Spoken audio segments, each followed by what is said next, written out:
ধন্যবাদ। আমি আসলে বিশেষজ্ঞ নই। বা দীর্ঘদিন ধরে কাজ করছি। প্রায় ৩৫ বছর এনার্জি নিয়ে কাজ করছি, লেখালেখি করছি। তাহলেও এক্সপার্ট মানে না কি বা বলেন? ইরান এবং বাংলাদেশের মধ্যে কিন্তু একটা মিল আছে। ইরানের যে রাজনৈতিক সংকট, মানে বিশ্বব্যাপী, এটা কিন্তু আর্লি 50s তৈরি হয়েছিল। তাদের গণতান্ত্রিক নির্বাচনের পর যে সরকার ক্ষমতায় এসেছিল, তারা ব্রিটিশ নিয়ন্ত্রিত তাদের যে জ্বালানি খাত সেটাকে রাষ্ট্রায়ত্ত করেছিল। করার পর ব্রিটিশ আমেরিকান আগ্রাসনটা ইরানে কিন্তু প্রথম তখন। এই তারপরে শাহের উৎপত্তি, তারপর আবার কমিউনিস্টরা আন্দোলন করে, কিন্তু ফল ভোগ করে এই আজকের ইসলামিস্টরা, যেটা মানে যে শাসন এখন টিকে আছে। বাংলাদেশেরও কিন্তু শুরুটা এইভাবেই হয়েছিল। আমরা আহ, মানে প্রায়শই বলে থাকি যে আমার নিজের গ্যাস। বাংলাদেশের আসলে নিজস্ব গ্যাস বলে কিছু ছিল না। সদ্য স্বাধীন দেশে বঙ্গবন্ধু শেখ মুজিবুর রহমান যখন দেখলেন, তখন এগেন এই আরব ইসরায়েল যুদ্ধের কারণে ৭৩-এ যখন ওয়েল শক হলো, এর কারণে তিনি সিদ্ধান্ত নিলেন যে বাংলাদেশের যে গ্যাস সম্পদ আছে এটাকে ডেভেলপ করতে হবে, এবং এই অঞ্চলের মধ্যে, বিশেষ করে এশিয়ার মধ্যে, বাংলাদেশ দ্বিতীয় দেশ যারা অবসরে তেল গ্যাস অনুসন্ধানের উদ্যোগ নিলেন। পিএসসি করলেন সেই সময় ইন্দোনেশিয়া এবং মালয়েশিয়ার আদেলে।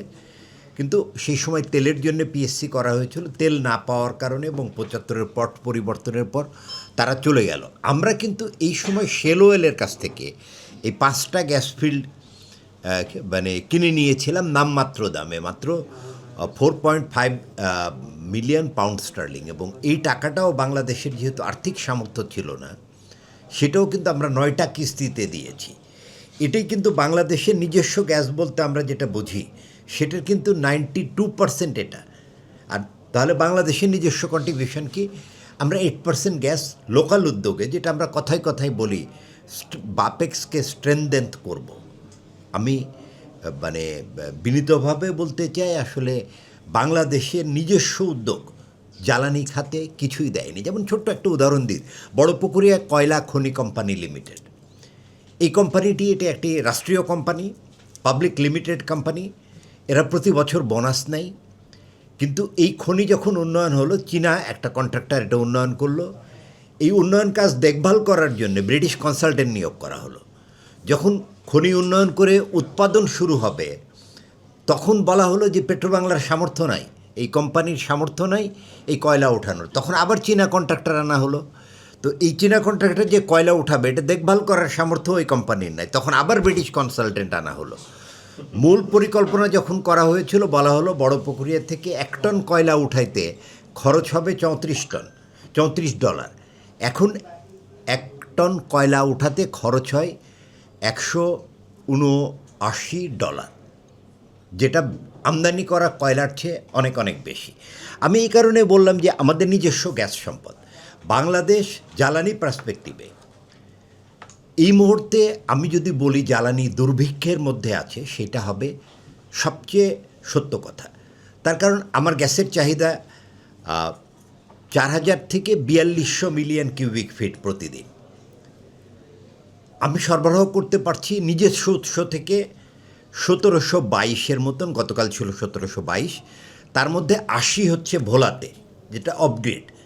আমি 1600-র কিছু বেশি গ্যাস সরবরাহ করছি। আমি LNG on an average normal সময় আমি সরবরাহ করছি 1000। তাহলে আমার টোটাল ক্যাপাসিটি হচ্ছে 2600। মানে এই শামস মাহমুদ আসলে এই সেক্টরকে আঘাত করতে চাননি বা আহত করতে চাননি, জন্য বলেননি যে বাংলাদেশের টেক্সটাইল ইন্ডাস্ট্রি তার চাহিদার গ্যাস না পাওয়ার কারণে 35 থেকে 40% পর্যন্ত মানে উৎপাদনশীলতা ক্ষতিগ্রস্ত হয়েছে। তা আমরা তো এখন কোন জায়গায় আছি? শফিক ভাই যেটা বললেন, $20 বিলিয়ন। 2024 সালে আমরা এনার্জি কিনতে ব্যয় করেছি $13.2 বিলিয়ন। আর এই সময় এনার্জি সেক্টরের ঋণ রিপেমেন্ট করতে ব্যয় করেছি আরও $7 বিলিয়ন, মানে $20 বিলিয়ন। বলা হচ্ছে 26 সালে এখন পর্যন্ত যেটা প্রেডিকশন, এখানে আমাদের $24 বিলিয়ন লাগবে এবার। মানে নতুন প্রাইস নিয়ে নাকি আগের না, আগের প্রাইস নেই। নতুন প্রাইস প্রতি মাসে $2 বিলিয়ন। এখন আমি তেল আমদানি করি $4.6 বিলিয়ন। তো তেলের দাম এখন যা আছে, এটা যদি যুদ্ধ 3 মাস চলে, এর যে এফেক্ট হবে আগামী কয়েক মাস আমার এনার্জি ইম্পোর্ট কস্ট দেড়গুণ হয়ে যাবে, মানে কমপক্ষে $3 বিলিয়ন লাগবে। এখন ঘটনা, আমরা কিন্তু সব কিছুই চালাচ্ছি অ্যাডহক ভিত্তিতে। বাংলাদেশের গ্যাস খুব বেশি নাই, কিন্তু মানে রিয়েলিটি হচ্ছে বঙ্গবন্ধু যেটা শুরু করেছিলেন 74 সালে, সেটা কিন্তু জিয়াউর রহমান 80 সাল পর্যন্ত টেনে নিয়েছেন। তারপরে কিন্তু একটা স্যাডেস্ট পার্ট বাংলাদেশের এই মানে 82 থেকে 90 এই সময় এনার্জি সেক্টরে যত ধরনের লাম্পট্য এটা হয়েছে। সিস্টেম লস পাওয়ারের 50% উঠে গেছে। তেল গ্যাস কোম্পানিগুলোকে মানে বিভাজন করা হয়েছে, এগুলোকে স্বাবলম্বী করার নামে পেট্রোবাংলা থেকে বের করে কোম্পানি করা হয়েছে। 91-এ এসে কিন্তু নতুন করে আবার শুরু হলো মানে নিজস্ব জ্বালানি অনুসন্ধান করার, যেটা আজকে যে আমরা আইওসি থেকে প্রায় 1000 গ্যাস পাচ্ছি, এটা কিন্তু মানে 93-তে যে পিএসসি মানে দিদান প্রাইম মিনিস্টার খালেদা যে স্বাক্ষর করেছিলেন সেটার কারণে কয়লা নিজস্ব উৎপাদন যেটা হচ্ছে সেটা। তারপরে 96 থেকে 2001 এই সময়ও কিন্তু সরকার এই নিজস্ব জ্বালানি সম্পদ ব্যবহার করার এই যে প্রবণতা, এটাকে কিন্তু কন্টিনিউ করে। ব্যত্যয়টা বাদলো আসলে 2001 থেকে এসেই আগের সরকারের চলমান সব প্রকল্প বাতিল করা হলো, যার কারণে 2008-এর দিকে বড় ধরনের বিদ্যুৎ সংকট তৈরি হলো। গ্যাস রপ্তানি বিতর্কে গেলাম, কিন্তু আগের সরকারের করে যাওয়া নতুন পিএসসি যেটা, সেগুলোকে আগিয়ে নেওয়া হলো না। কয়লা নিয়ে বিতর্ক করলাম, 2টি কয়লা খনি, একটা হচ্ছে ফুলবাড়ি আর একটা হচ্ছে খালাসপীর। এই দুটার স্কিম অফ ডেভেলপমেন্ট আমাদের হাতে থাকার পরও অপেশাদার লোকদের দিলাম, দিয়ে মূল্যায়ন করে তারা এটা নিয়ে একটা জটিলতা তৈরি করলো, আমরা কয়লা উঠালাম না। আমি ব্যক্তিগতভাবে বিশ্বাস করি বাংলাদেশের যদি সাস্টেন করতে হয়, টিকে থাকতে হয় এনার্জি, মানে এই ইরান পরিস্থিতি আমাদেরকে যে শিক্ষা দিচ্ছে, আমরা অ্যাডহকভাবে হয়তো শিক্ষা নেব। কারণ ইউক্রেন পরিস্থিতির পর বলা হয়েছিল যে মানে ডিজেলের রিজার্ভ কমপক্ষে 60 দিনের করতে হবে, স্ট্র্যাটেজিক রিজার্ভ। পেট্রোল এবং অকটেন নিয়ে কেন রেশনিংয়ে গেল আমি এটা বুঝি না। তার কারণ পেট্রোল আমাদের যে বছরে যা লাগে তার পুরোটাই আমরা উৎপাদন করি, অকটেনের 1/3 আমরা উৎপাদন করি। যদি অকটেন না থাকে, অকটেনের গাড়ি কিন্তু পেট্রোল দিয়ে চলবে। পেট্রোল আমরা যা চাহিদা তার চেয়ে বেশি উৎপাদন করি, তাহলে আমি রেশনিংয়ে গেলাম কেন? যে একটা আতঙ্ক তৈরি করলাম না, যেহেতু আমার হয়তো ক্রুডও আস্তে আস্তে বন্ধ হয়ে যেতে পারে, না। ওই জন্য আমি বলি যে ক্রুড শুধু মানে লোকাল তৈরির জন্য শুধু ক্রুড না, আমার ন্যাচারাল গ্যাস রেসিডিউ যেটা আছে, আমরা যেটা কনডেনসেট বলি, পেট্রোলের একটা বড় অংশ প্রায় 70% আসে কিন্তু এই কনডেনসেট থেকে। আর রিফাইনারিতে যে আমার ক্রুড মজুদ আছে সেটা দিয়ে কিন্তু আরও 1 মাস চলবে, এপ্রিল পুরোটা চলবে।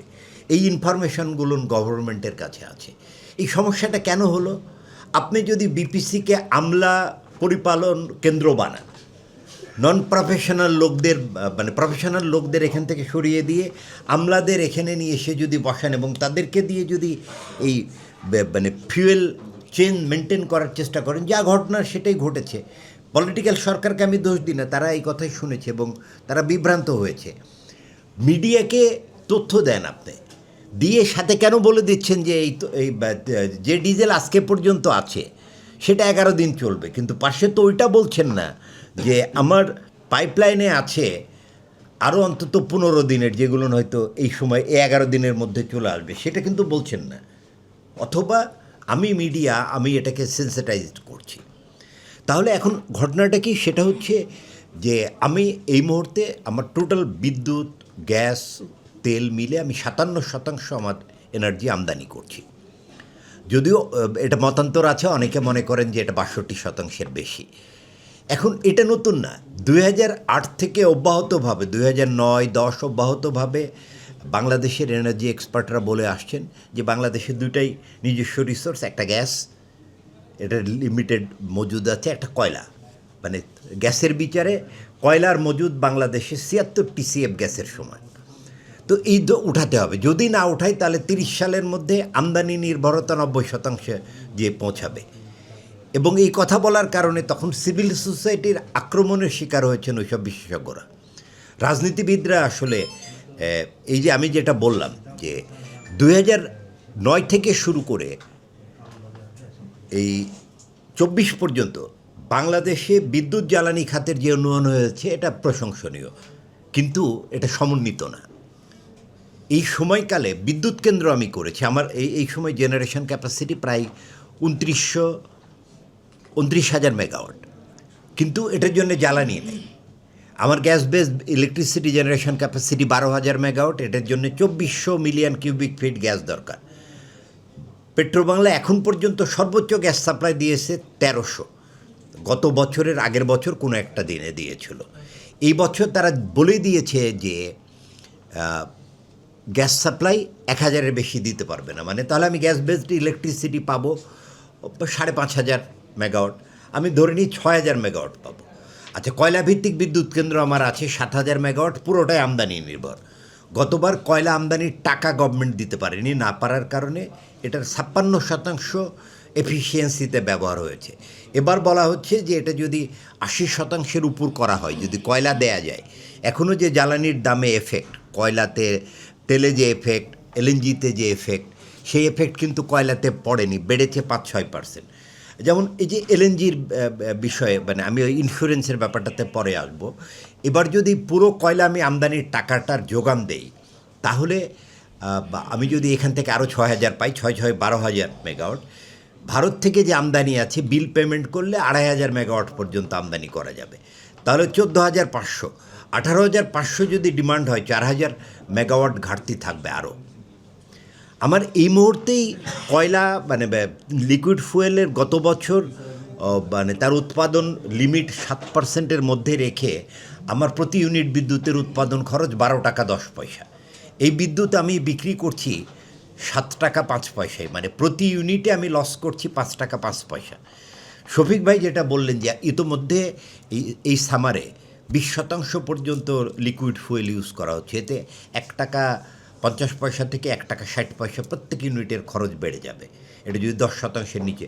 তাহলে যদি এবার আপনি লোডশেডিং না করেন, আমি এবারে যদি 16,000 মেগাওয়াটও ধরি, তাও তো আপনাকে লিকুইড ফুয়েল থেকে 2,000 মেগাওয়াট নেওয়া হবে। এখন এনার্জি সেক্টরের স্বাস্থ্য, আওয়ামী লীগ সরকার ইউক্রেন ক্রাইসিসের পর এটা ম্যানেজমেন্টে না যেয়ে প্রায় $5.5 বিলিয়ন মতন বকেয়া রেখে গিয়েছিল বিদ্যুৎ এবং জ্বালানি খাতে। কেয়ারটেকার গভর্নমেন্ট এসে এটাকে পুঁজি করে 18 মাসে বললো যে আমরা কমিয়ে ফেলেছি, কিন্তু তারা যখন দায়িত্ব এই সরকারের কাছে হস্তান্তর করে দিয়েছেন, বকেয়ার পরিমাণ আবার $5 বিলিয়ন। কারণ এই গভর্নমেন্টকে ইমিডিয়েট তারা এসে বসে বিষয়গুলো বুঝেই নিতে পারেনি, তখন কিন্তু তাদের ঘাড়ে দায় $5 বিলিয়ন। একমাত্র ফার্নেস ওয়েল বেস বিদ্যুৎ কেন্দ্রগুলোই পাবে 15,000 কোটি টাকা প্রাইভেট সেক্টরে। তারা বলে দিয়েছে টাকা না দিলে তারা তেল আমদানি করতে পারবে না, বিদ্যুৎ উৎপাদন করতে পারবে। এটা রিয়েলিটি। এখন মানে ঘটনাটা কি, মানে আমার যদি এই অবস্থা থেকে রক্ষা করতে হয়, তাহলে বাংলাদেশের এনার্জি সেক্টর, আমি যেটা বললাম যে এনার্জি দুর্ভিক্ষ চলছে, তাহলে আমাকে আমার গ্যাস এবং কয়লা এই দুইটার ব্যাপারে যুদ্ধকালীন সিদ্ধান্ত নিতে হবে। প্রথমত আমি মনে করি যে বাংলাদেশে গত 110 বছরে আমরা 120টার মতন কূপ খনন করেছি। এই যে এখন প্রত্যেক দিন যে গল্প শোনা হচ্ছে যে 50 এবং 100 কূপ, 22 সালে শুরু করে 50 কূপের মধ্যে মাত্র 20টা খনন করা গেছে। এখন আমরা ভাবছি যে 30টা প্লাস 100টা 130টা কূপ 2028 সালের মধ্যে খনন করে ফেলাবো, অ্যাবসার্ড।